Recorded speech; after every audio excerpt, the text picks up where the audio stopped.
Marguerite, vous ne pouvez pas ne pas la connaître, à moins d'avoir débarqué à Tahiti il y a moins d'un jour. Marguerite, la femme de tous les défis, voire de toutes les provocations, bousculant les tabous, les conventions et les importuns d'un souffle puissant. Je suis une personne peut-être trop franche. Je suis une personne qui, lorsque j'ai envie de dire quelque chose et que je le sens, je le dis. Mais une fois que c'est dit, c'est passé. Quand on dit en polynésien, je ne traduirai pas, mais mon peuple comprendra. Le Fa'oru, le Fa'arhei et le Fa'ahua, je déteste. Mais Marguerite, ce n'est pas seulement cette voix qui rassemble et qui ordonne, c'est aussi cette femme profondément passionnée qui aime son pays autant qu'elle aime son peuple.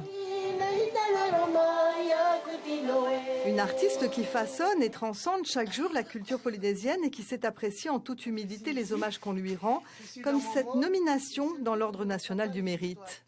Je pense que c'est une reconnaissance. Il y a 2 mois, j'ai appris que j'allais être décoré chevalier du mérite national. Donc le mérite national, c'est quand même pas rien, mais en même temps, je me dis, ils ne se sont pas trompés de personne.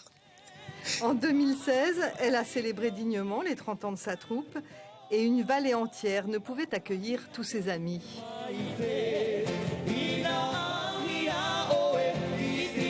Des interviews, elle en a donné des centaines car elle est toujours disponible pour communiquer.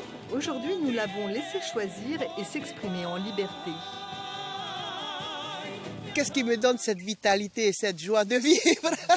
Alors je te la pose, qu'est-ce qui te donne cette vitalité et cette joie de vivre? C'est mon pays, c'est l'énergie qu'il y a dans mon pays et c'est l'énergie de la planète. Il ne faut pas oublier une chose, je suis un coq, donc donc c'est un signe de terre, mais surtout quand il y a un temps magnifique comme ça et que je le répète souvent même tous les jours, je dis quelle joie que je me sois réincarné en Polynésie.